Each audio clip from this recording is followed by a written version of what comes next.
Hello, welcome. Getting a little echo still. Hold on a minute. Okay. Still some sort of echo. 1, 2. Okay, good. I got rid of the echo. Welcome to the Charlie Bates Solar Astronomy Project, Australia style, broadcasting live images of the sun. My name is Stephen Ramsden. I'll be your host for the next hour or so. And what we've got is my main man and director of the Australian chapter, Rob Black, set up behind his house in Home Hill, Queensland, and he is broadcasting the sun in hydrogen alpha and calcium K at the same time. So if you look on your screens, if you're live, if you're on Google Plus, that is, you'll be able to see both of these at the same time. If you're not, if you're on YouTube, then you'll just have to bear with us while I get Rob to change back and forth.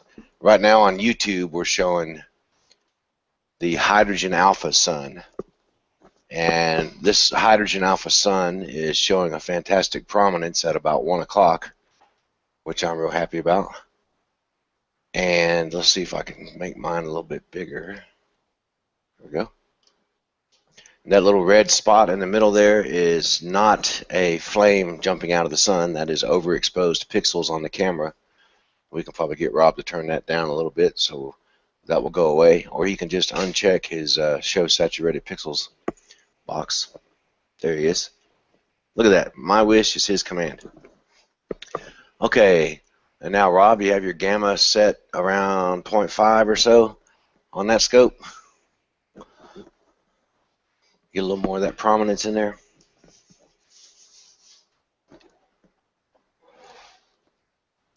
All right, very good.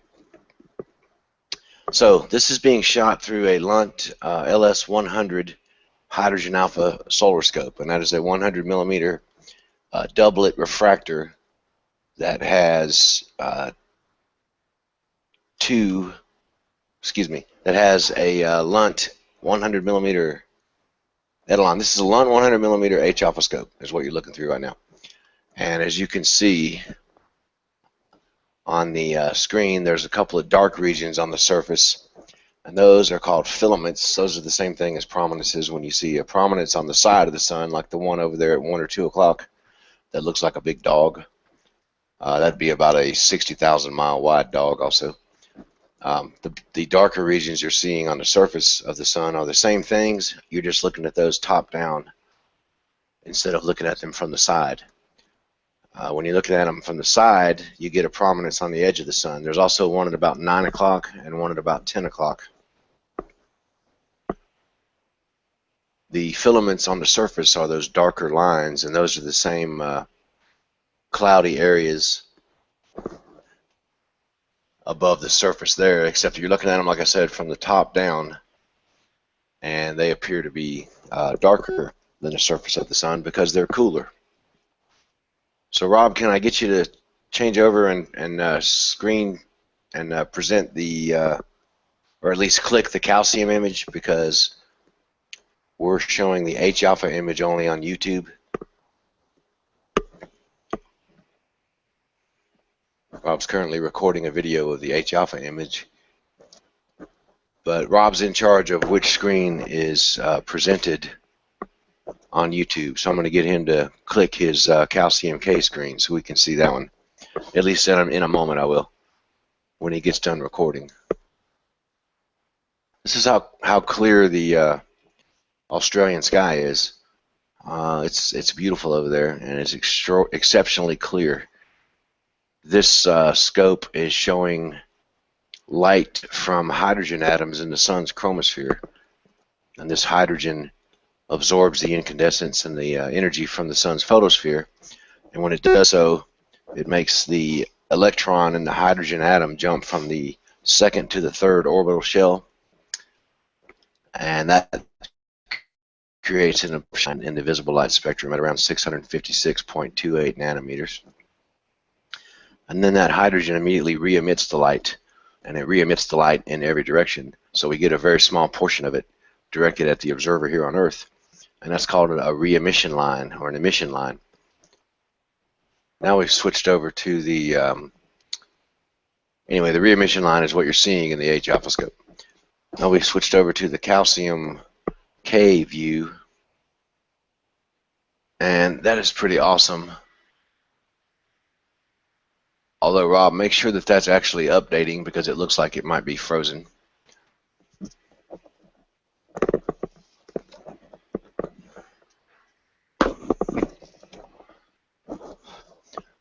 Rob is checking that again, and while he's doing that, I'll show you where we are broadcasting from.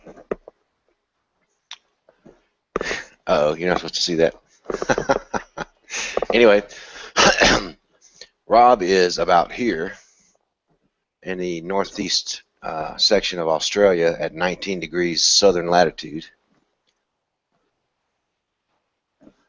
And I am way over on the other side of the planet here in Atlanta at 34 degrees northern latitude.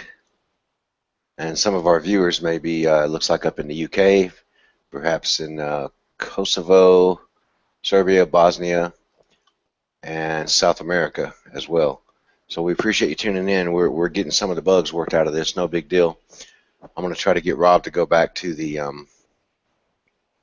hydrogen alpha shot so we can check that out.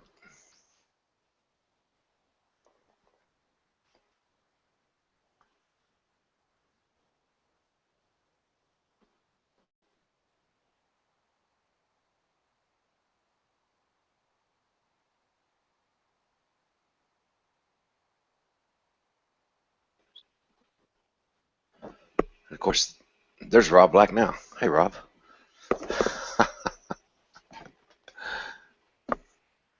Oh, he's back to the hydrogen alpha shot. Very good.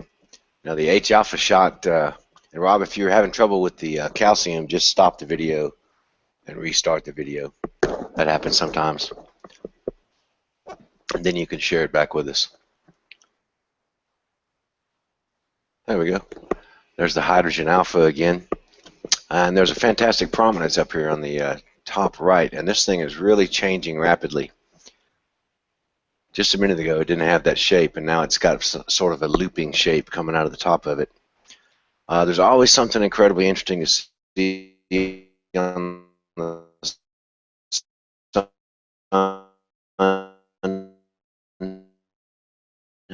A couple of remember to say there's always something fantastic to see on the sun's chromosphere. As you can see here, there's features all over the place, and this is what's viewed through a Lunt Solar Systems Hydrogen Alpha telescope. And Lunt Solar Systems is one of our sponsors. In fact, they are the sponsor at the Charlie Bates Solar Astronomy Project. We're financed totally by individual donors from around the world and Lunt Solar Systems, because they seem to be the company that's concerned with the long-term demographics of their customer base rather than the short-term profit of today. So we want to say thanks to Andy Lunt and Lunt Solar Systems, Alan Trano and Marcus Ludes, for the fantastic sponsorship that you guys have given us. This is the view through a Lunt 100 millimeter hydrogen alpha telescope, which is pretty incredible if you ask me. And again, this sun is being broadcast live to you from the other side of the planet, from where I am in North Queensland, Australia. And just look at the beautiful features. Let's go from the center of the disk, go to your left a little bit, and look at that long dark line that's surrounded by sort of a whitish channel. That is a very strong prominence, very magnetically charged prominence. And just above it, the little white splotch there is an active region. That's what an active region is called. Anywhere where there's magnetic activity localized on the sun's chromosphere is called an active region.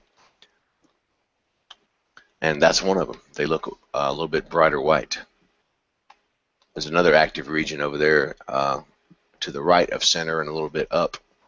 There's a little splotches of white charged plasma with some filaments surrounding it. And again, the filaments are just prominences that you're looking at from the top down. And a very interesting feature you can see on this disc, if you look on the very edge of the disc, you'll see a slightly darker gray circle surrounding the entire edge of the disc. And that's actually the chromosphere looking from the side. So that's called the spicule layer.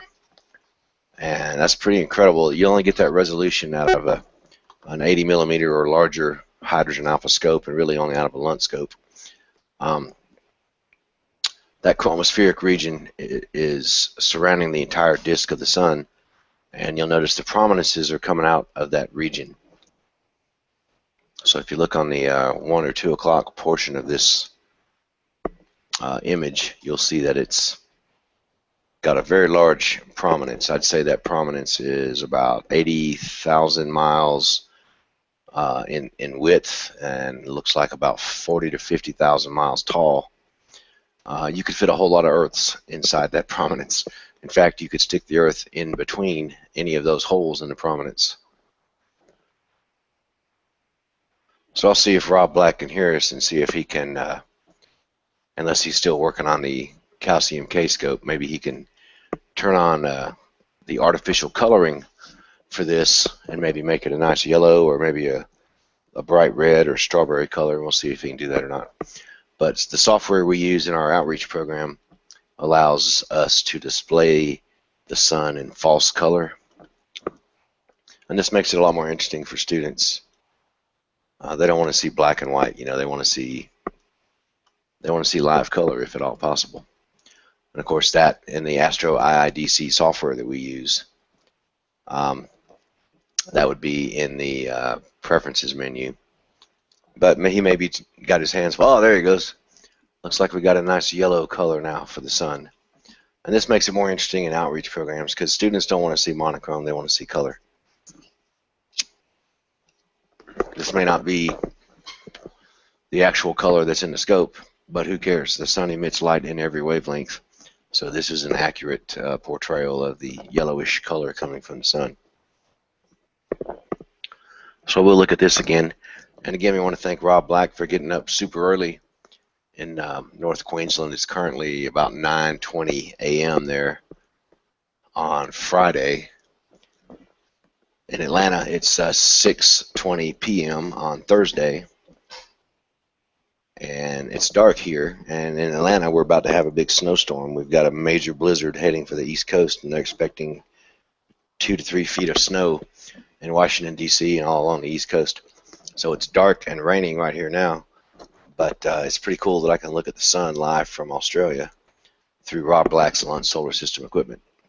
And of course, Rob directs the Charlie Bates Solar Astronomy Project in Australia, where he does outreach at local schools and at caravans and at different public events in order to spread the science of the sun, so more people will think about space and quit worrying about politics and religion. We need to get our species into space, obviously, get off this planet and make some advances in space travel. We're about 40 years overdue for having a colony on the moon. And the only way this is going to happen is if we get more people interested in thinking about science and about space travel. It's not going to happen by watching the Kardashians or Donald Trump or any of those morons. We have to get people interested in science and get these young people, especially in middle school and high school, more interested in what's above them than what's beneath them.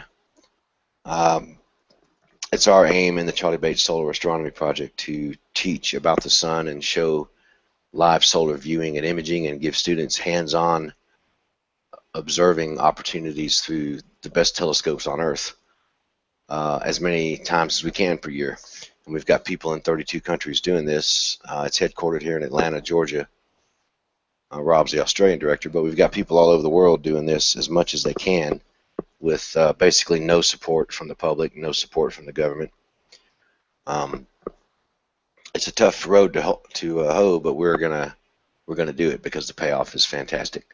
If we can get these students thinking about space travel by showing them images like this of the sun, the payoff is enormous later in life.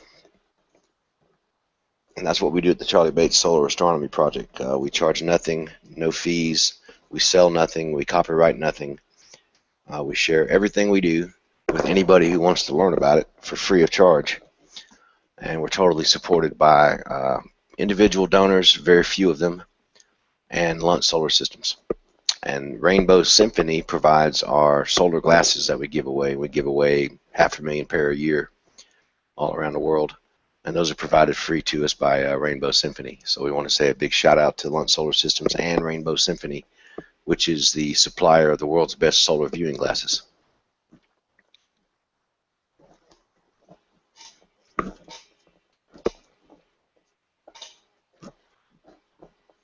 Rob, I think you can unmute your mic and say a few words if you want to. Maybe you can tell us about what's going on with the calcium scope. Boy, that thing is focused perfectly, by the way. That hydrogen alpha is beautiful. Can you hear me? Yes, sir. Oh, good. How are we? You got your hands full over there in Home Hill, don't you? Oh yeah, first time using two computers on the one Hangout, and the two are conflicting with each other. They were both beautiful, and that echo earlier was being caused by my second computer because I'm also using two computers. So right, so I'm not echoing then anymore. So it looks like we've got a beautiful prominence up there on the upper right portion of the sun. Oh yeah, definitely so. And I mean, what a better place. I know you said earlier I was in the backyard. Geez, wish I had a backyard like this. I'm actually at the high school. Oh, you were at Home Hill State High School. Yep. Very good. Where Rob and I have done outreach together, and he runs several different astronomy labs and programs for the students. And that school's in Rob's hometown in Home Hill, Queensland, Australia. The unofficial base of the there you go. The Australian chapter.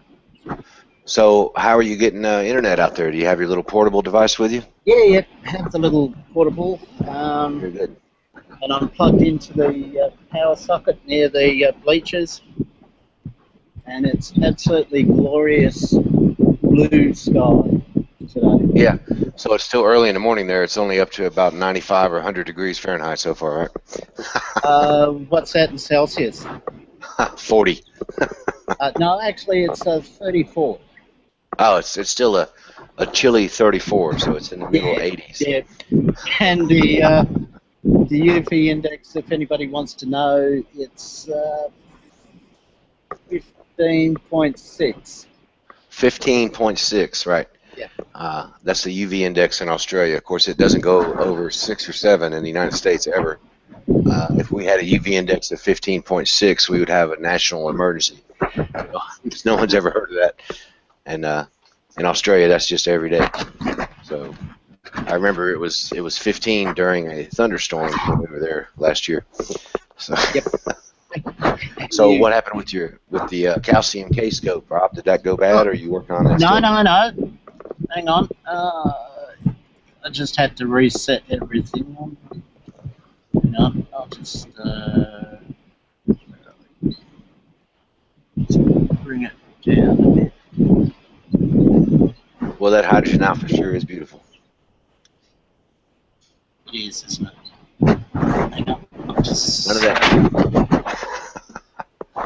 I think everybody's enjoying just looking at this big prominence. For now, we've got Dalton Bagby on. We've got Dauntless 27. I'm not sure who that is. We've got Keenan from Bosnia. Hey, Keenan. Good morning, everyone else.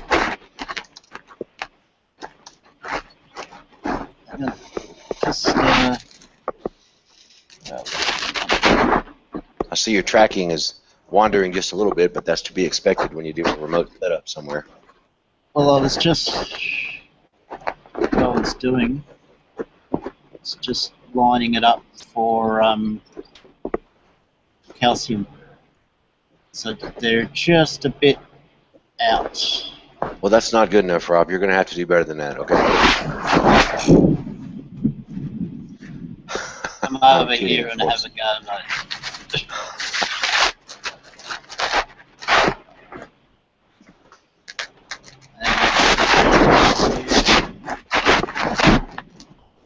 They're apparently you're controlling what screens are showing, so we'll just wait till you get ready to go over to the calcium, and we'll talk more about the hydrogen now.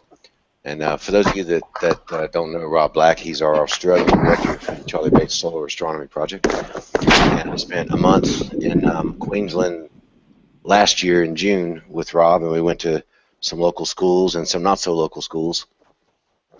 And we taught the Australian students about the sun. We had a great time. And Rob drove us around, myself, Andy Lunt, and Steele Hill.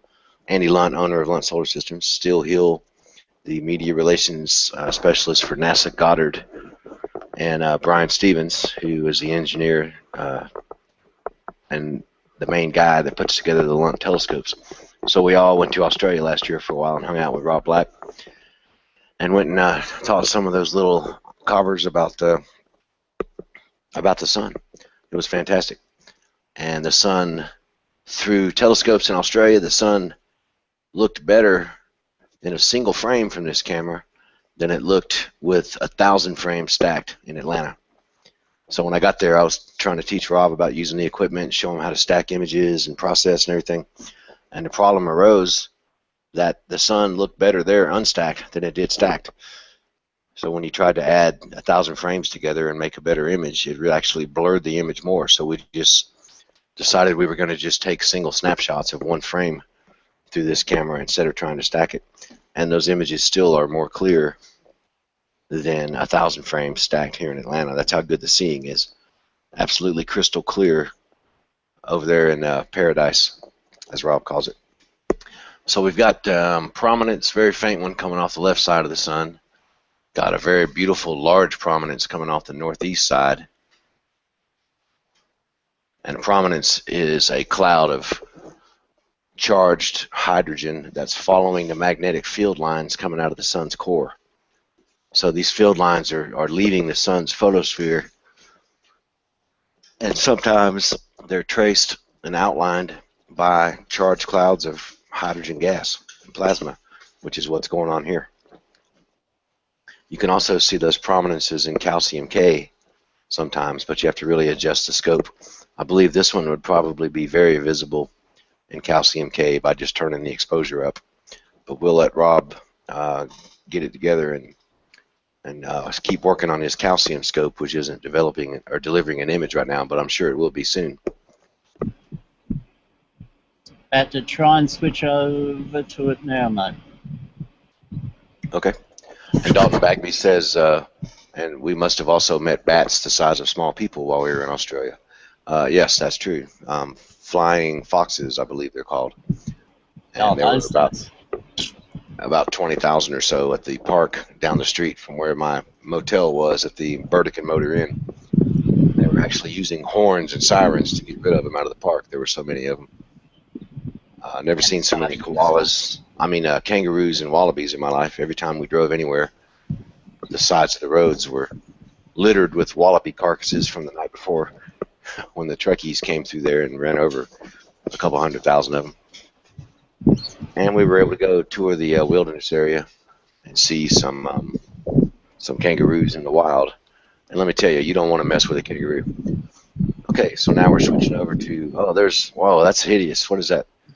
Oh, that's you. Yeah, that's me. There's Rob Black underneath his dog's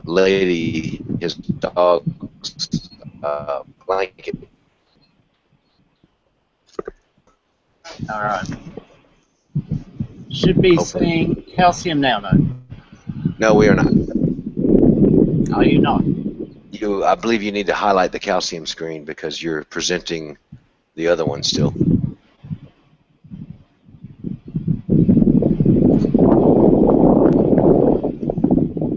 Oh, there it is. Okay, we've got it. Very good. There's the calcium screen, and of course it is beautifully focused as well. And what else would you expect with the skies in Australia? Because they're crystal clear. It's perfect. It's an astronomer's paradise down there.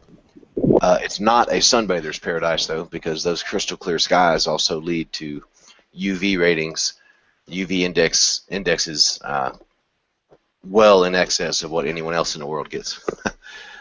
So we're seeing calcium K now. If you notice, there's some sunspots visible.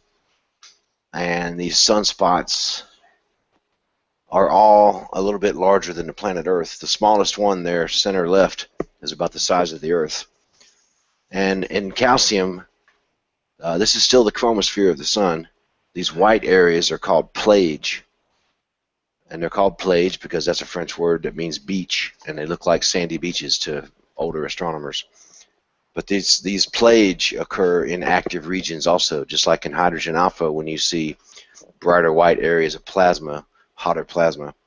Those are in the same locations usually as the plage in calcium.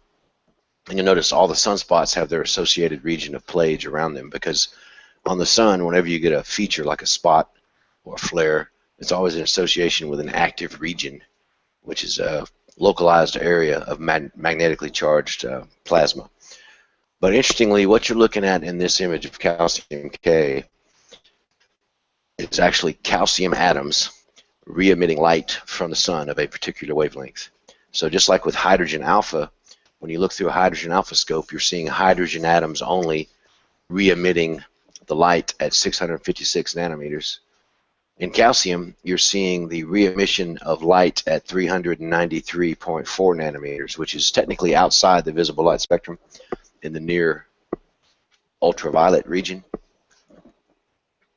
And it is caused by calcium atoms in the sun's chromosphere absorbing the energy from the sun's photosphere. The calcium atom will become ionized, and it ejects its electron from the outer shell, one of its electrons. And along with that ejection comes a photon at 393.4 nanometers. So this light is being created by calcium atoms becoming ionized into the calcium 2 state of ionization. And that's why it's called calcium K. The K does not mean potassium. CaK means calcium K line. And the K line was labeled by Fraunhofer, a German spectroscopy expert, one of the pioneers of spectroscopy. And he saw in the visible light spectrum a lot of large black absorption lines. He didn't know what they were, but he labeled them A, B, C, D, E, F, G, all the way through the alphabet. And this line at 393 nanometers was barely visible to him because it's in the near ultraviolet.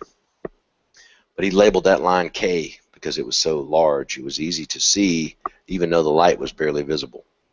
So this is the calcium K line that you're looking at from the sun's visible light spectrum. So if you hear someone say calcium potassium, you'll know it's someone who didn't read the material about what they're presenting. So anyway, this light shows the sun's chromosphere. And if we can get Rob to change it to a light purple color, you'll see what it actually looks like in the telescope. That's Rob's mouse moving around. That's not me. But this is really the most photogenic wavelength. That's his mouse moving on the color selector. We just can't see the color selector because he's sharing the other window. Anyway, this is really the most photogenic of wavelengths to photograph the sun in. Very, very high contrast usually. Maybe he could pick just a little brighter purple than that. But this is the actual, that's pretty much the actual color of what you see in the telescope. It's hard for a lot of people to see that because it's outside the visible light spectrum. I'll get him to change it to a little bit more of a bright purple here so you can see the features a little bit better. But this color that you're looking at now is actually what's in the eyepiece, which is why most people can't see this very well. That's good, a little bit better. And again, the light created by calcium becoming ionized in the sun's chromosphere, it re-emits light in the purple region of the spectrum, very purple region. And it's very difficult for a lot of people to see. But with a camera, it's extraordinarily easy to see because, of course, being purple and having a shorter wavelength, it has more energy. So it's much, much brighter. There we go. It's much, much brighter than the hydrogen alpha light. You have to use exposure values around 0.02 milliseconds to even get this low enough to see. In fact, when we got to Australia, I greatly underestimated the strength of the sun there. And when we sent the calcium equipment to Rob, he could not turn the camera low enough to see it. It was always overexposed. So we had to get Lunt Solar Systems to make some special equipment to darken the image about 50% more, so we could even get the camera to see it. That's how bright the sun is there. This UV, near UV light, is also what causes the UV indexes to all be over, 14 or 15 in Australia all the time, sometimes as high as 18. And if you ever go to Australia, especially in the rural parts of Australia, the school children are not allowed to go outside without hats and long sleeve shirts on, because they will get burned immediately. And of course, I was there with Rob, and I'm wearing my short sleeve shirts and my shorts and taking my hat off.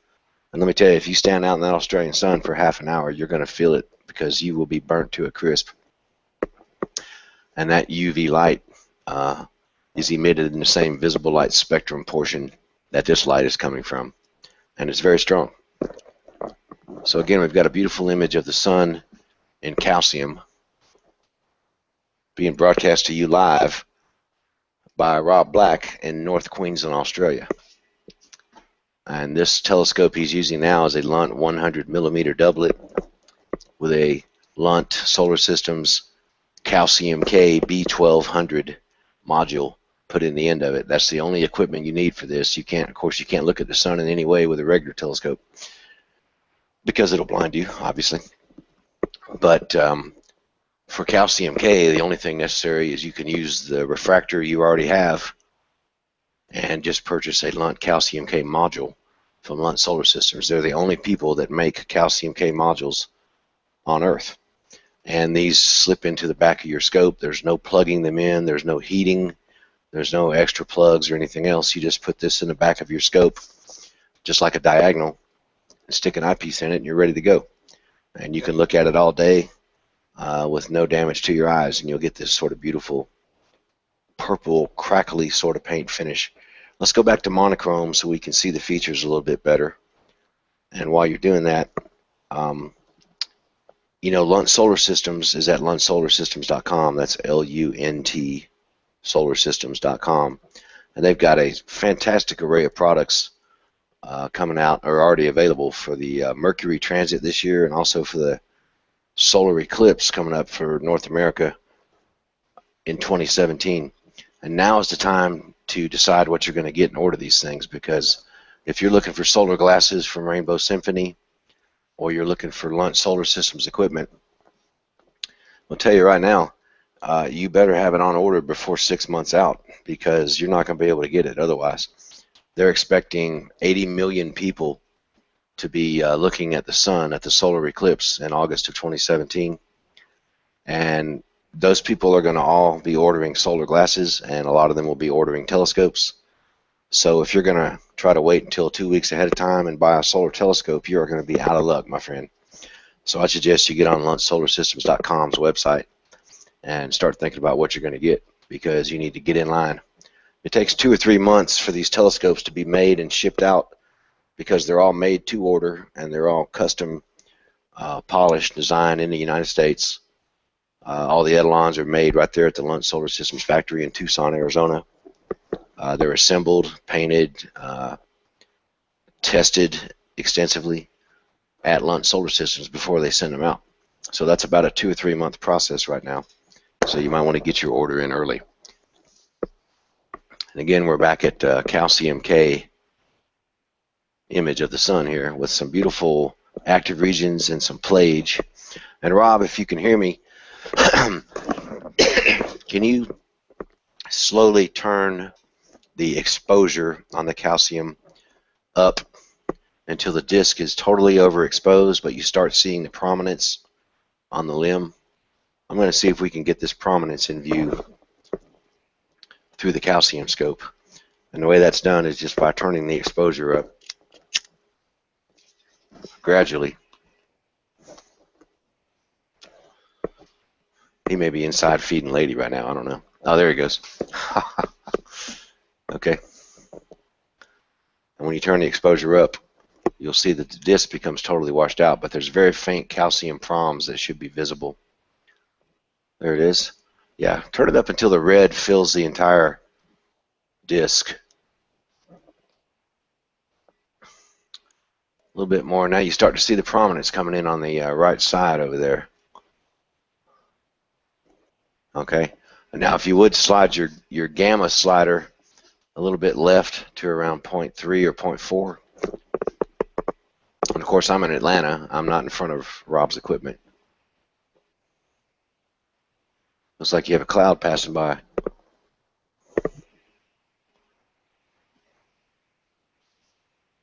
That oversaturation wandering like that means there's a small cloud passing by, so we'll give that a few seconds. Small one coming through.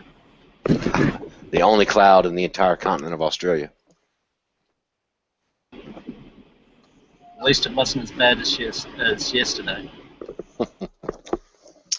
Okay, now with the gamma a little bit further left, Rob, can you see the prominence on your screen?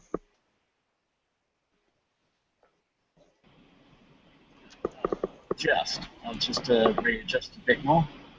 Okay, yeah, it's hard to do with the cloud coming through, but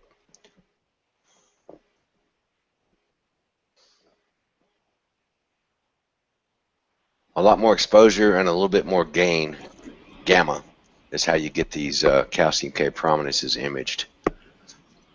Just have to wait a couple more seconds. We've got a cloud going through, folks. This would be a great time to advertise Lunt Solar Systems and Rainbow Symphony. Rainbow Symphony, of course, is out in California, and they make all of those awesome solar viewing glasses that we pass out to everybody around the world. You can order your own Rainbow Symphony glasses also by going to our main website, solarastronomy.org, and clicking the link to order solar glasses. Yeah, I can see the prominence on the internet now over there on the right. It's sort of faint, but there it is. So if you got the exposure turned up bright enough to see it, you can go a little higher with the exposure. Then you can turn the gamma back to the right a little bit, and it should frame the prominence nicely.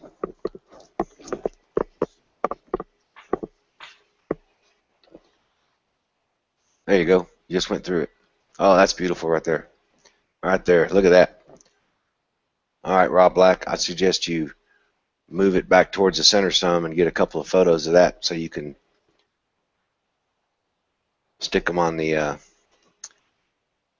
limb of your calcium K shot that I'm sure you're going to have later.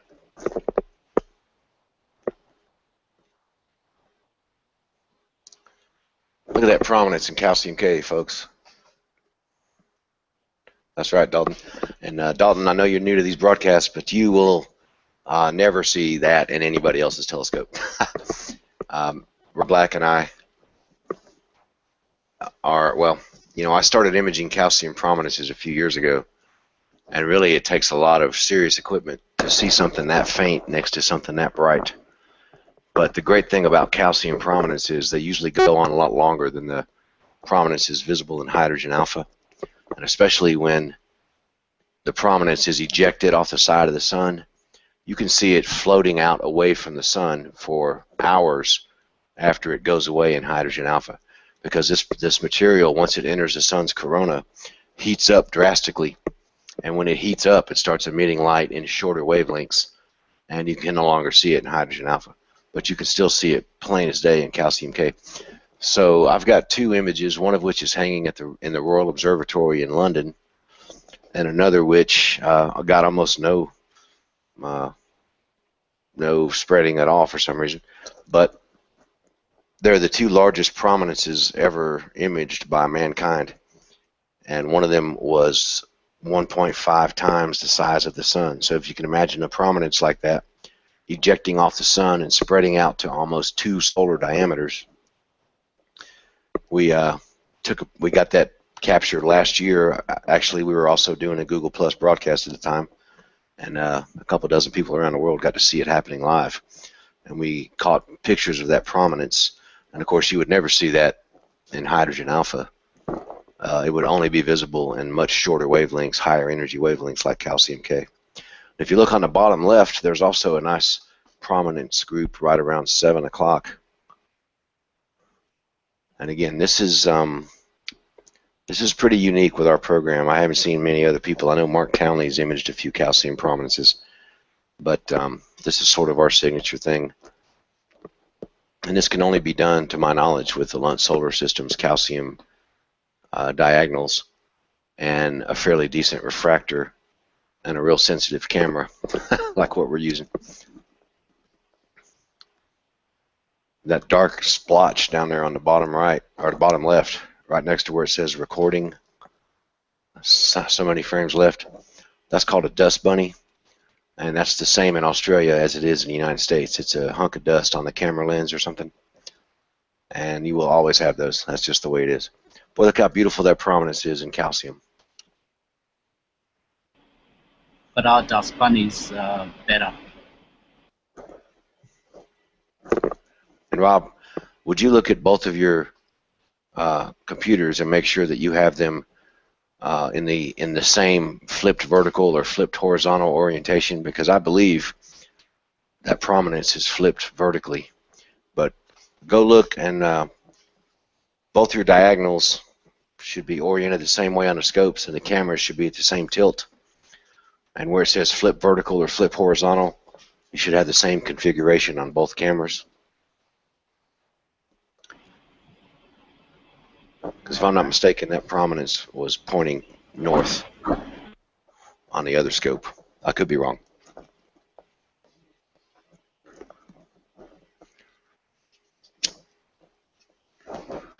I can always go look at NASA SDO. Excuse me.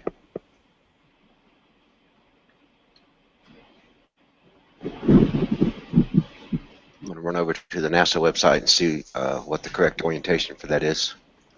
Dalton Bagby says, wow. Just got a couple of teachers arrived on the scene. Hang on a sec. Yeah, you should flip your calcium scope vertically, or flip the software. Where's that? It'll say underneath the exposure bar, it should say flip vertical.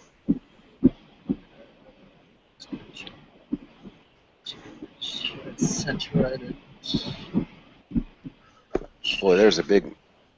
Articulate. Oh yeah, I see it. Flip horizontal. No, you want to flip vertical. Oh, flip Go the other way horizontally and flip vertical. vertical. There you go. That's it? Cool. Yes. Now, not that it matters, and if you're busy with teachers, don't worry about it, but you can see that the prominence in the calcium image is at 3:30. The prominence in the H-alpha image was more like 1 o'clock or 12 o'clock. And that's got to do with the tilt of your camera. You know, yeah, you can I tried to both align cameras them quickly using SDO. Yeah, it should be at about 1 o'clock or 2 o'clock. So it looks like your calcium camera needs to be rotated just a bit to put it at 2 o'clock. A little bit. Okay, hang on a sec. Be careful. Hang on a sec, guys. Bump there a sec. And again, this big red circle is caused by oversaturation of the camera lens. That's not actually, there's not any red. I can't see this screen, Steve. Tell me if I'm going in the right direction. Okay, I will. No, you are not. Go back the other way significantly. A little bit more. Keep going, keep going, keep going. Keep going, keep going. Keep going. All right, that's good. Lock that down. All right. And if you have both your diagonals, both your blocking filters pointed the same way, up, then your other camera should be at that same angle. Yep. All right, I'll just readjust this. Okay. There you go. Now you have a correctly north-south aligned image of the sun. All right. One bit sec. I'll just give the guys a bit of because they're on a break from have that. Go ahead. Important meetings. Go ahead. I'll do the talking for a few minutes. Okay. Put it back in the middle if you can now. Yeah. But you know, you can move it if you need to. Rob Black is out talking to the school kids now and some of the faculty members. Teachers. Just the teachers. Just the teachers. School kids haven't come back yet. Dalton Bagby is asking me if the linear shadow at 7 is a ghost bunny. It's called a dust bunny, and it's actually a piece of dust on the camera. And since we flipped the camera vertically, it's now on the top left. That little dark area, that's just a piece of dust either on the camera or one of the glass surfaces in the telescope. And when you have the exposures turned up this high, you're going to see every tiny defect in the entire system. So to just have that one small dust bunny is pretty amazing. You got to have some pretty quality equipment to get this clear of an image of a calcium K prominence, which is basically a ghost. I mean, nobody else looks at these, nobody sees these. So this equipment is adjusted perfectly and very well made, or we wouldn't be seeing these at all. So on this image, around 9 o'clock, there's a small group of prominences coming off the edge of the sun. And at 2 o'clock, there's a very large prominence coming off the edge of the sun. Really spectacular to see these in calcium K.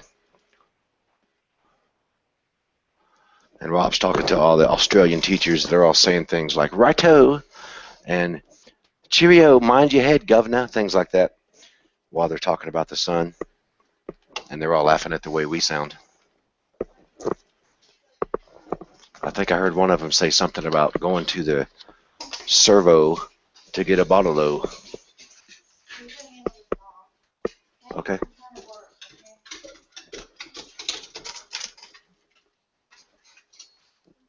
The camera's not on.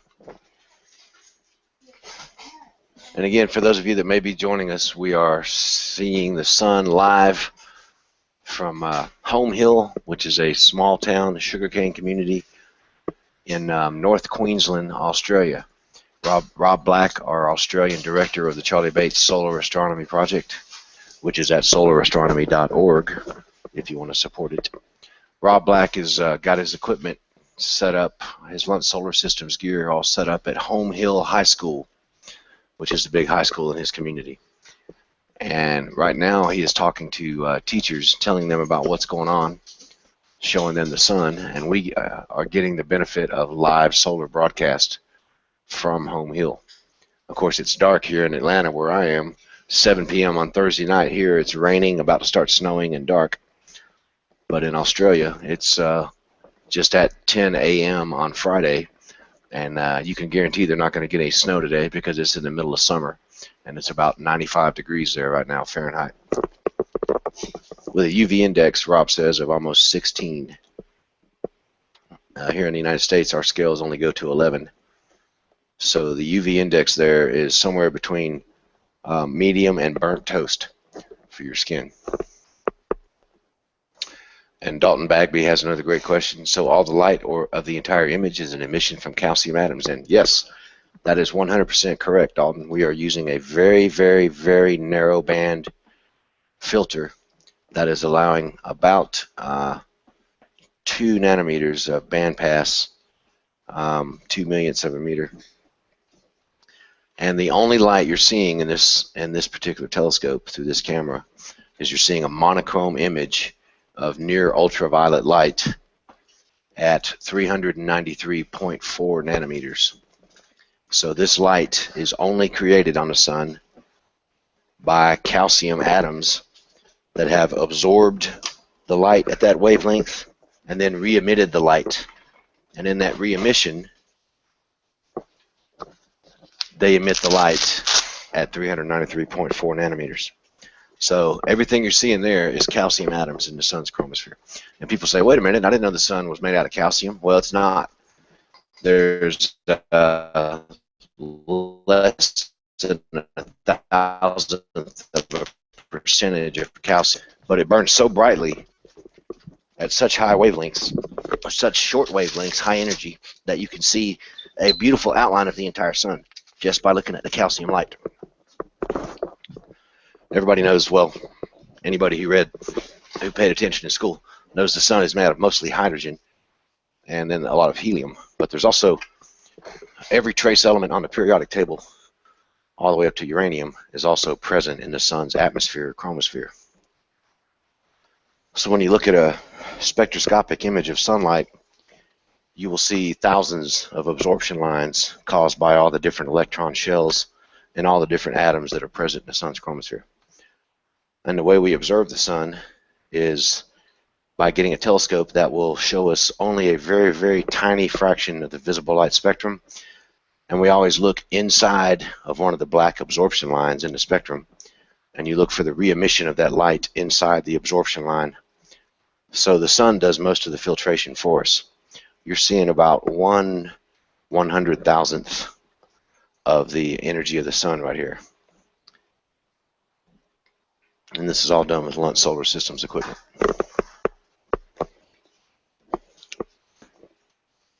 We'll give Rob Black some more time, and then when he comes back, we'll get him to adjust it back down so we can see the surface in calcium K. And of course, you're not actually seeing the surface, you're seeing the sun's chromosphere, which is the first layer of atmosphere just above the surface.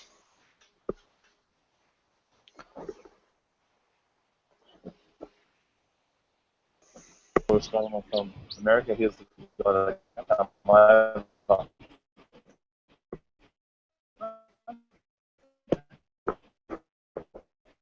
You there, mate? Rob, how many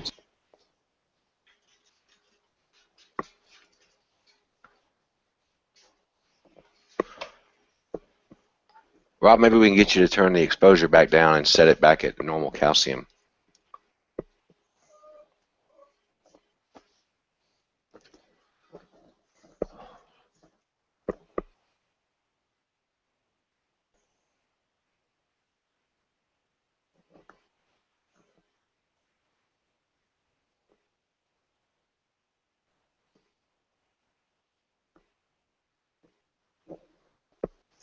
Okay, he's bringing it back down.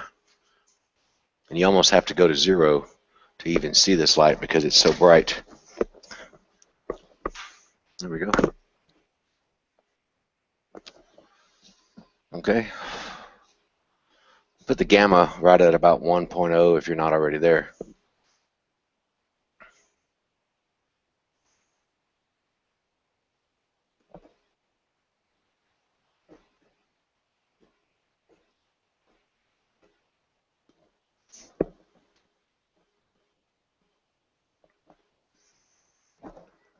And the entire sun will not.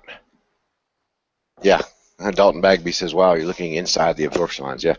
Well, if we weren't, if we were looking at the full spectrum of the sun, any part of the full spectrum that was not inside an absorption line, it would be so bright there would be no equipment we could use to look at it. So that's why I say the sun is blocking out the adjoining wavelengths for calcium K and hydrogen alpha because of the absorption lines that are already there in the spectrum. So it's a black background with a very tiny re-emission line because all of the light heading towards the observer is absorbed by the calcium atom and the hydrogen atom. You there, Steve? Yes. Got somebody here from Australia wants to say hello to you, mate. All right, very good. Is this Ashley? No. Remember Rob Skyer? I do. Hello, Rob. How are you, man? Hi, Steve. It's currently snowing here and about -5 degrees Celsius in the middle of the night, just to let you know. Oh, 38 degrees here. Yeah, our UV index is 0 right now. What's our UV index from? It's, what is it now? 16. 16.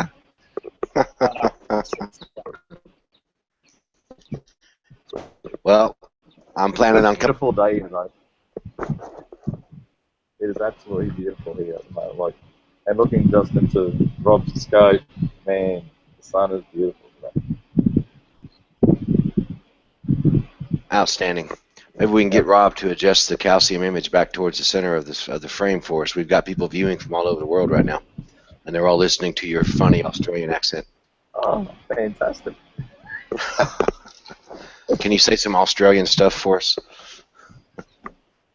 How you going, mate? How you all going? And we'll have a beer and put some prawns on the barbie. that was pretty weak. I'm going over to do a bit of swimming over on the weekend at Maggie. It's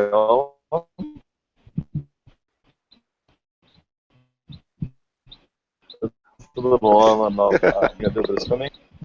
Wouldn't be doing too much swimming over your way. Did Rob Black walk away or something? Yeah. Rob, they need you. Good talking to you. Good talking to you, Steve. I'll see you when you're over in Australia next. Okay, Rob, I'm looking forward to it, man. Keep up the good work. Yeah, bye, mate. You need to adjust to Chelsea. Oh, okay. Thanks, mate. Okay. I'll see you later. See you, mate. Need to adjust the calcium, mate. Yeah.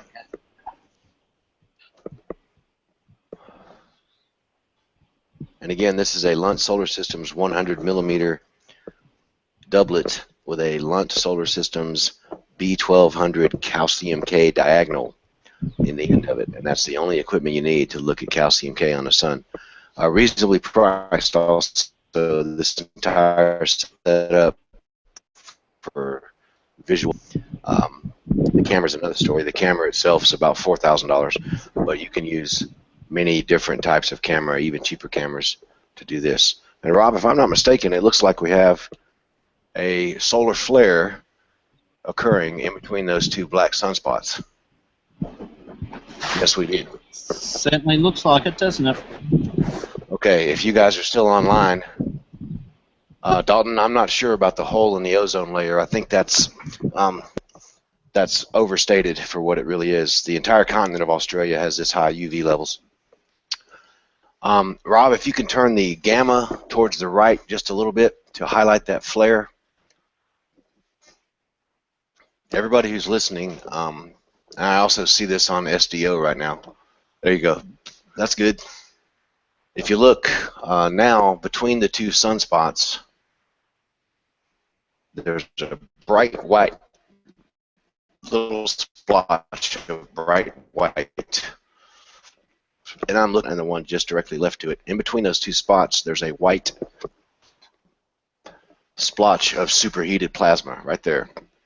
And that's what a solar flare looks like when it first starts. So that'll be crackling a little bit, and it'll be sputtering, and it may actually end up being a decent flare. These things happen quite quickly on the sun, and I've got the hiccups. I'm so excited about it. But we'll watch that area for a few minutes to see as it gets larger. It's already gotten larger since I noticed it. Let me get on here and look at the live SDO image to confirm this. Yep, very small flare, but it's still a flare nonetheless. Flares are rated in classes. You have C, which is the weakest flare, M, which is the middle of the road strength, and X, which is a super strong flare. Seeing a solar flare at this point in the solar cycle is pretty rare because we're heading back downhill towards solar minimum, but you still can see fantastically awesome stuff in narrowband telescopes like this. And as you can see, also with the gamma turned down this low, on the other group of sunspots just to the upper left, there's actually several small sunspots that are forming. Those are called pores. And before a sunspot becomes a sunspot, it's a pore. So those may or may not evolve into larger sunspots. And of course, a sunspot is a region on the sun where several magnetic field lines of the same polarity are all entering or leaving the sun's photosphere. So whenever you get a bunch of, it's a loop coming out of the sun, well, this is where it comes out or enters the sun, on one side or the other of the loop. And when you get a couple thousand of those lines all squished together of the same polarity, it prevents energy from being able to travel across that area or out that area. It diverts the energy around and makes it go somewhere else. So you get a cool spot on the sun's surface. And that's what a sunspot is. And they're always in pairs, whether you can see the pair or not. Sometimes you can, sometimes you can't. But whenever you have sunspots, you'll generally see pairs of sunspots where the lines are going in. and where the lines are coming out. So it looks like that crackling flare has kind of subsided a little bit, but that was very exciting. Oh, there it is. Yeah. So solar flares look like that, except during solar maximum, the flare could be the size of both of those sunspot groups put together.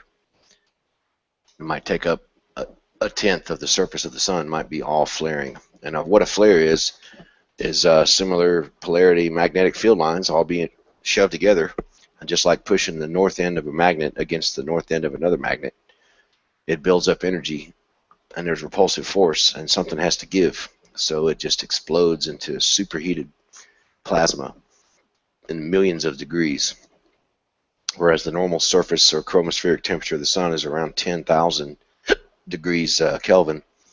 A solar flare might be 3 million degrees, and they usually last 10 or 15 minutes, then they go away.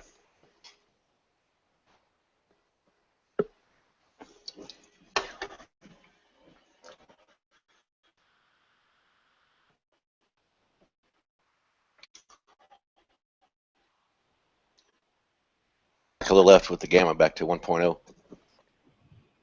Gamma Let's see back what to everything 1.0. else is looking like. Oh, okay. Yeah.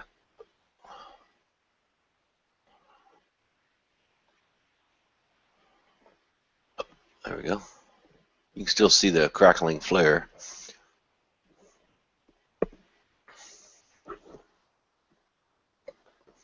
Very exciting things always happening on the sun.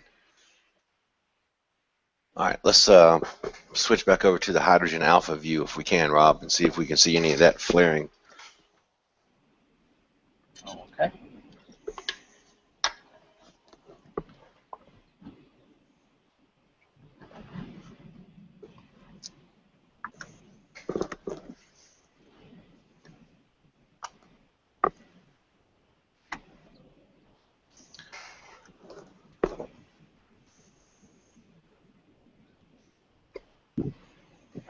There it is.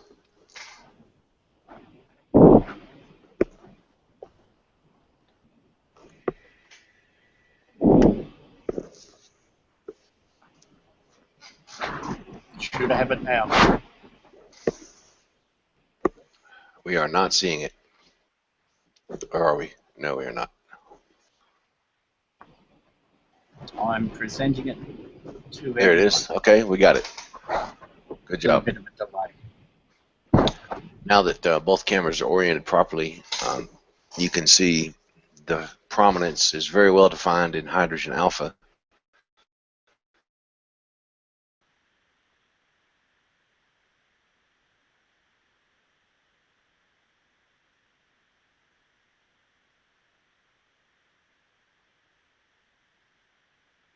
With exceptionally better sunspot areas than hydrogen alpha, but it still looks pretty good. Boy, look at that nice prominence up there. That is just fantastic. I'm sure Rob's taking some images right now. There he goes.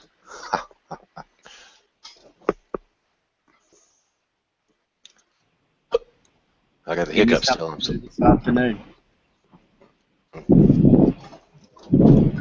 Got so excited about that solar flare that I started having the hiccups. Wouldn't believe how much I've been hanging out for doing this.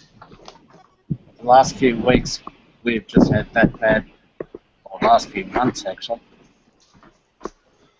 Lots of cloud, but no rain. Nice.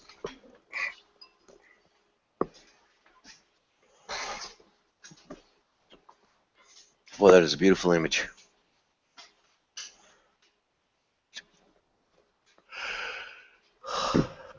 Now, don't you wish you were here to see all this? Yeah, I do. I certainly do.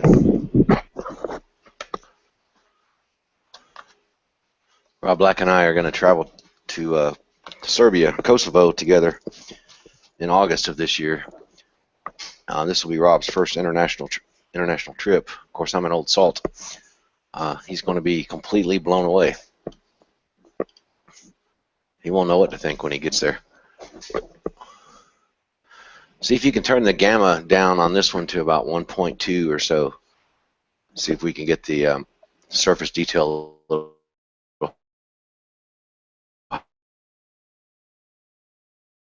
higher.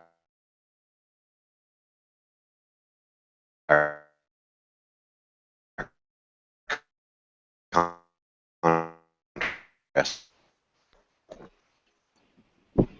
That's at exactly 1.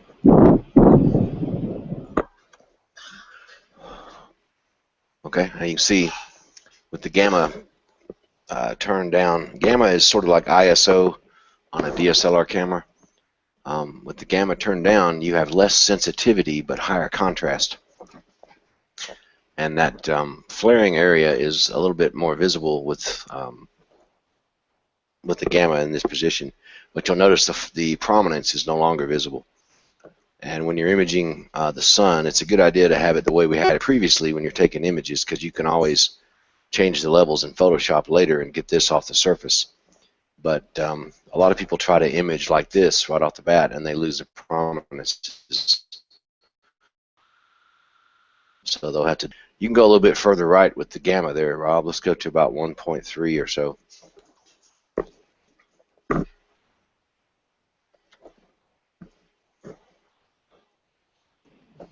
That's 1.3. Okay. And are you close enough to the tuners to do anything?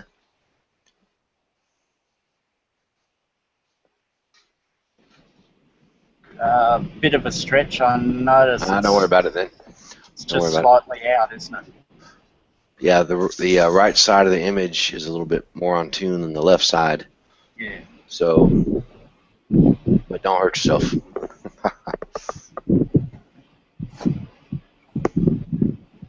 Hang on, I'll see what I can do. I'll mute myself.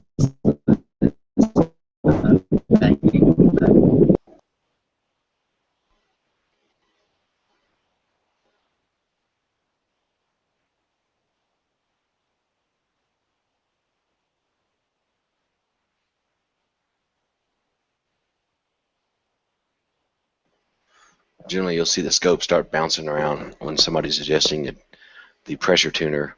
Lunt Solar Systems is the only telescope on Earth that has an air pressure tuned etalon, which gives you much more precision control of the tuning of the etalon.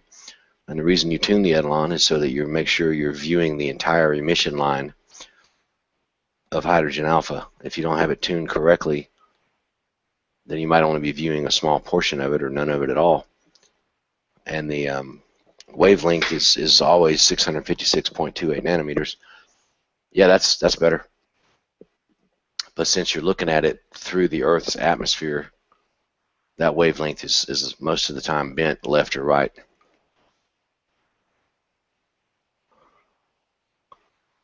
So just like looking through a glass of water at a light, you'll see the light is bent through the water. Well, the light's also bent through the Earth's atmosphere, so a lot of times the center line for 656.28 nanometers, which is hydrogen alpha, will not be where it should be because the Earth's atmosphere, the refractive index of the air, has changed its location. So the Lunt pressure tuner will compensate the pressure inside the etalon chamber to match, to make sure that the 656.28 nanometers is in the center.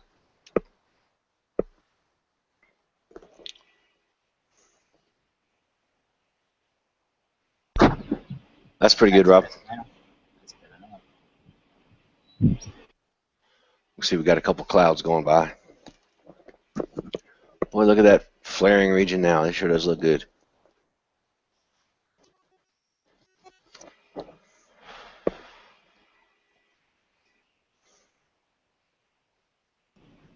Just one little tuft of cloud.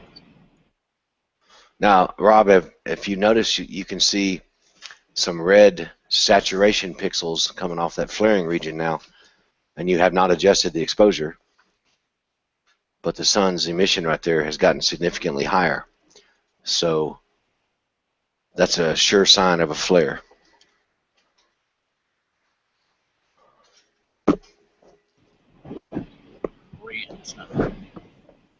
Did you hear any of that? Yep. This would be a great time to center it and take an image, because that's definitely a solar flare.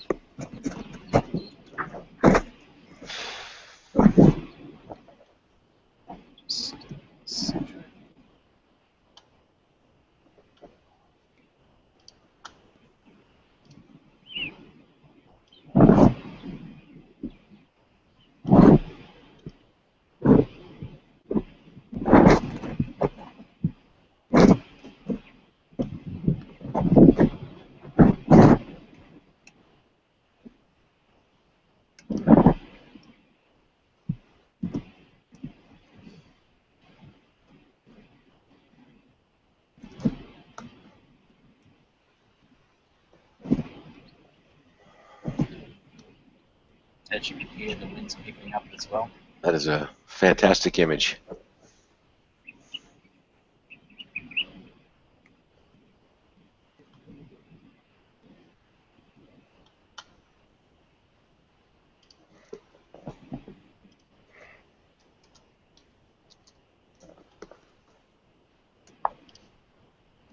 I can't say, Steve. How many are watching?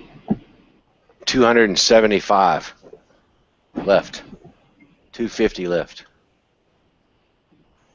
Tell me. We can see it perfectly here.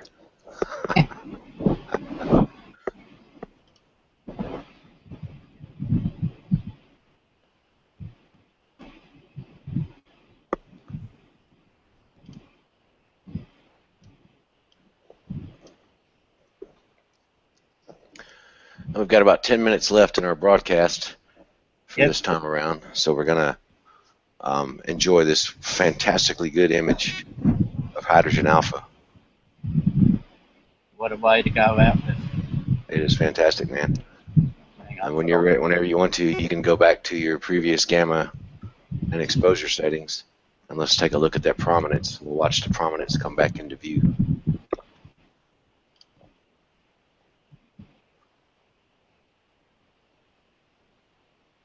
There it is.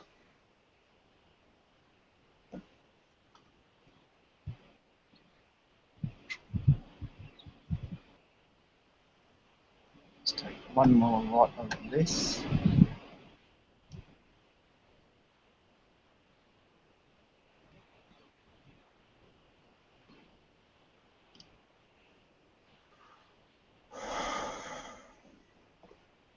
Yep, definitely turning into a flare.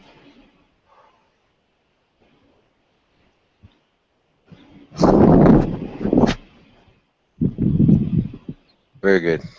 Beautiful image from Home Hill, Queensland in Australia. Provided by Rob Black, the director of the Charlie Bates Solar Astronomy Project on the Australian continent and Tasmania too. Did you see that post? I did, yeah. These poor Taswegians get left out again.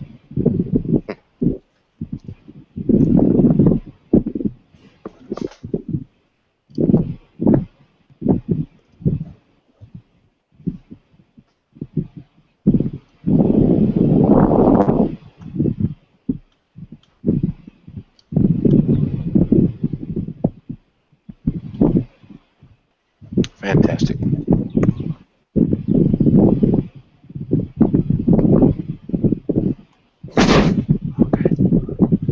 Alrighty.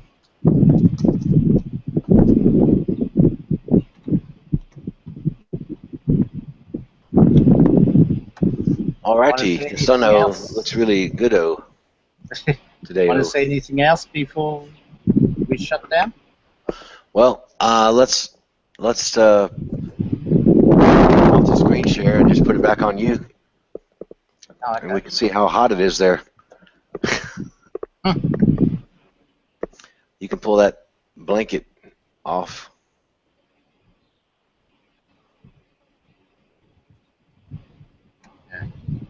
There he is. Rob, my only thing I can say now is you need to shave that beard.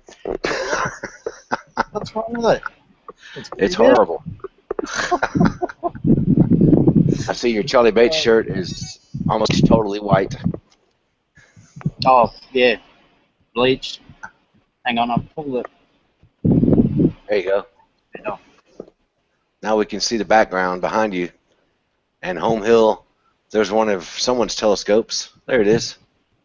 This is beautiful skies in Home Hill. Look at that Charlie Bates hat. That poor thing is bleached almost white. sun bleached. There you go. Let's come back down to your ugly face for a minute. I mean, your handsome face for a minute. Rob, thank you so much for what you do, and thank you for taking so much time out of your day to share the sun with us. We appreciate you. Not a problem. Enjoy every minute of it. There you go. And you guys remember our main website is solarastronomy.org, and our Facebook group is Charlie Bates Solar Astronomy Project, and you can reach the Australian chapter from either of those places. And thanks again, Rob, and good night from Atlanta, and good morning to Australia. Have fun, everyone. Adios.